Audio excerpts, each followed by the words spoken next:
2. And we've got, first of all, we've got Little Red Convertible. Let's play through it first, talk about some of the things.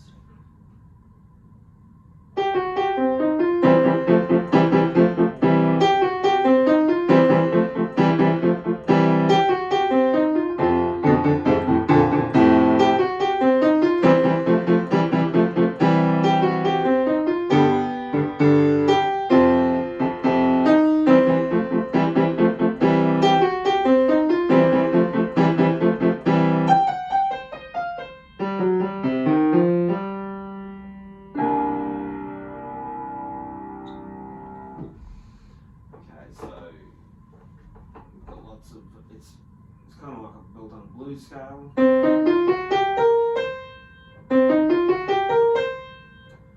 C, E flat, F sharp, G, B flat, C.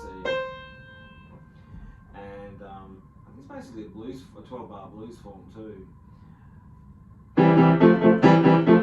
that left hand's very, very sort of rock.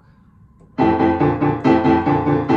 you get to go through your different 1-4 positions for C major and F major. And yeah, it kind of has that call and response kind of feel, the melody. And the left hand sort of answering it with that driving da da da da da da da da. So yeah, that's pretty straightforward. You've got that interesting blues chord at the end, jazz chord.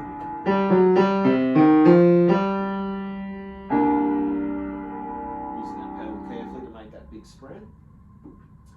And you could also do this alternately in a swing rhythm, which is when you get the quavers long, short, long, short, long, short, long, short, long, short style.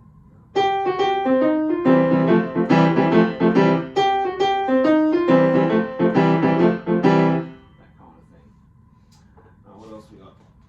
So the next one we're going to look at is a couple of technical pieces. Dotted quarter march, which are basically dotted crotchets that we're playing, these 1.5 notes. And you do a lot of inversion work in G major here. Alternating through those. So G and a C. And D major. All the primary chords of G major, and it sounds a bit like this.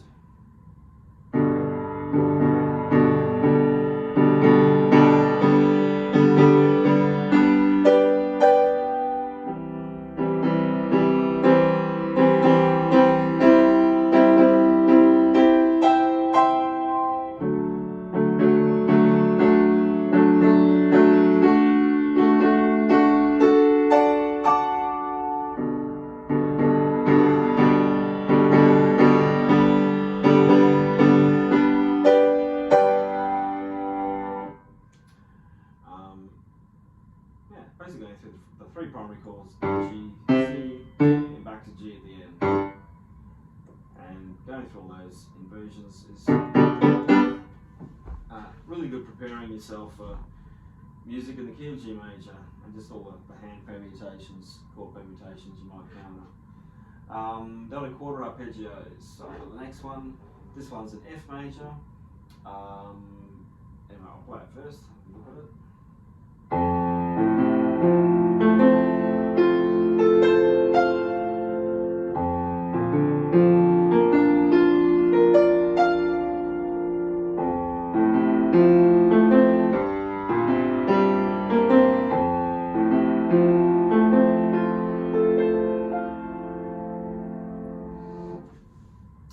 So based on F major, it's going through like an F chord, your B flat chord, that close position as a 4 chord, and finally in bar 11 you've got that C7 that's inverted. So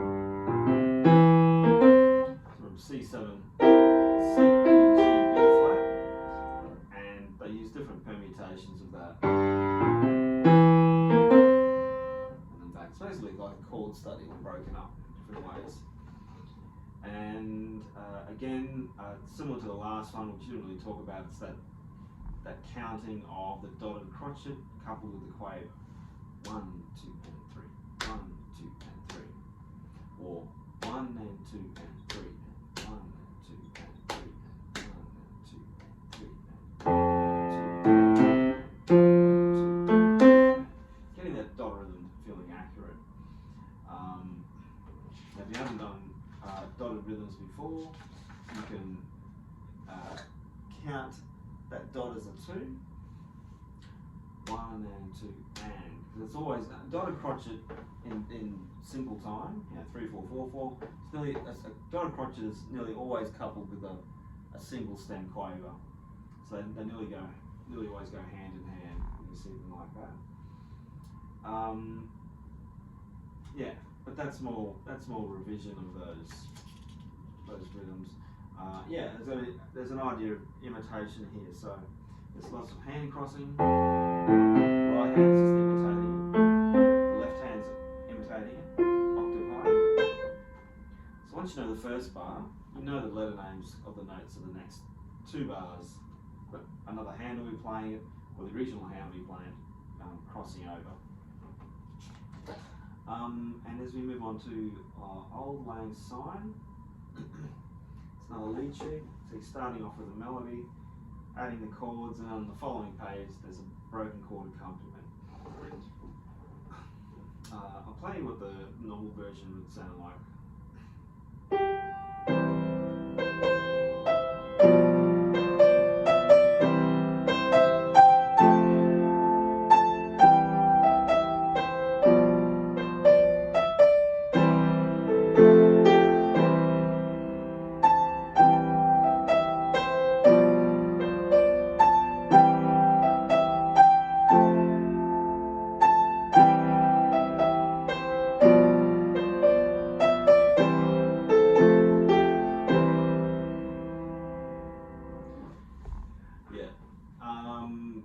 So yeah, exploring the chords of C major again, C, F, G7, just your 3 primary chords. There's a little bit more trickiness happening in the fingering, some unusual. So bar 4, for example, you've got the E on 2 on E, then going to a 3 on E. So you see those little subtle finger changes you have to watch out for. Some crossovers here. Big jumps. Another fingering change there.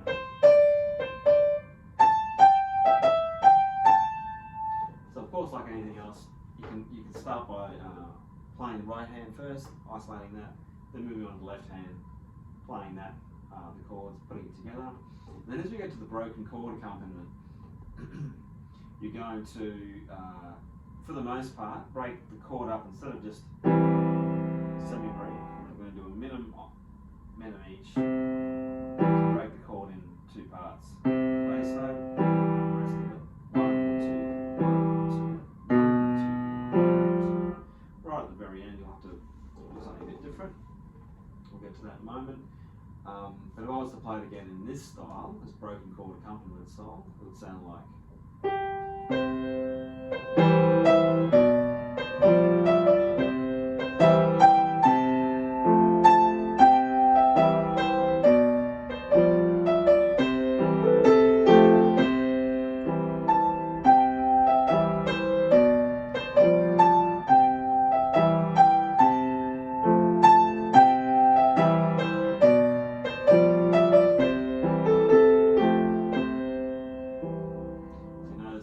Second last bar, it's one of the few bars that has 2 chord symbols in it, C and F.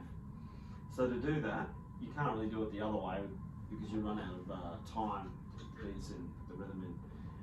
So we're going to split it into crotchets. So rather than 1, 2, 1, 2, it will become 1, 1.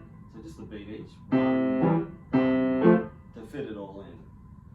And that little example on page 85 is a good place to practice, because not only are you seeing a visual representation of how the chords are going to work, but also you can see how that ending is going to work.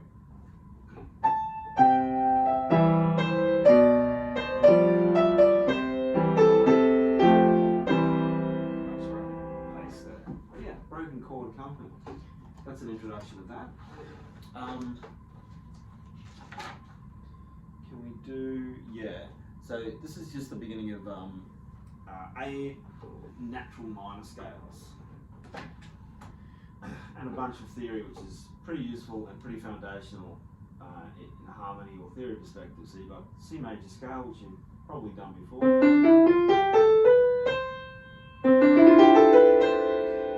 if you go to the sixth note of that scale, 1, 2, 3, 4, 5, 6, you get to the A. A is, that's what we call the natural minor. So any major scale, the sixth note is the beginning of the natural minor scale. So if we took all those notes you just grouped, C major, started it on the sixth note, that's our natural minor. And it's a natural minor. There's a bit of rearranging of the tones and semitones of how that works. That's good to know. So on the major scale, your semitone is 3, 4, and 7, 8. That's how you knew it was major. Whereas in the minor scale, the natural minor, it happens on 2, 3, and 5 and 6. The tonic becomes A, and the dominant is the E. You'll hear the sound difference as well between major and minor.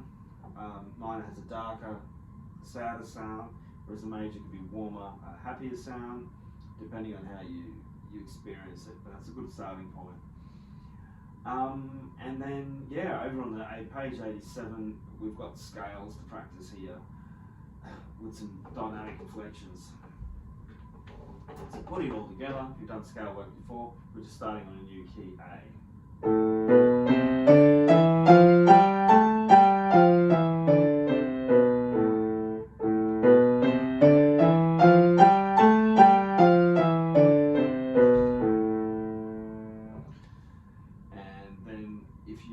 Take that natural minor scale, go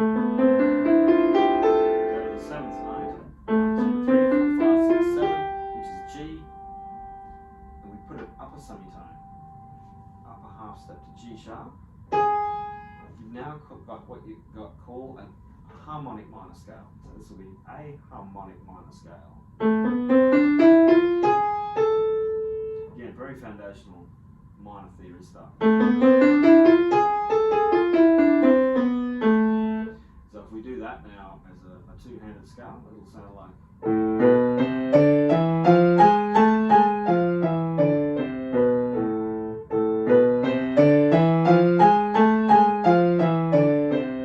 Again, with those subtle dynamics, will bring it to life, crescendo and your decrescendo. And yeah, that sets a nice foundation for what's to come. It's a beautiful Sakura piece. Actually, I'll play it quickly. It's a nice one.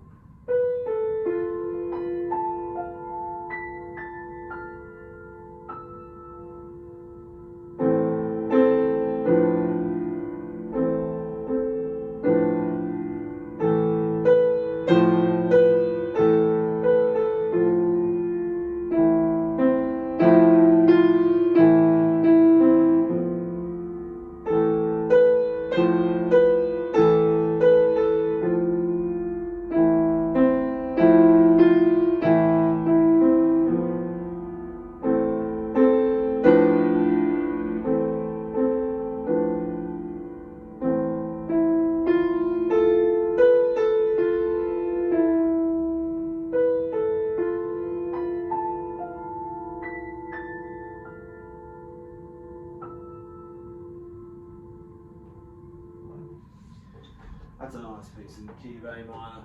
It's something to look forward to as you progress through this book. So, hope that was useful for you, and I'll catch you again next time.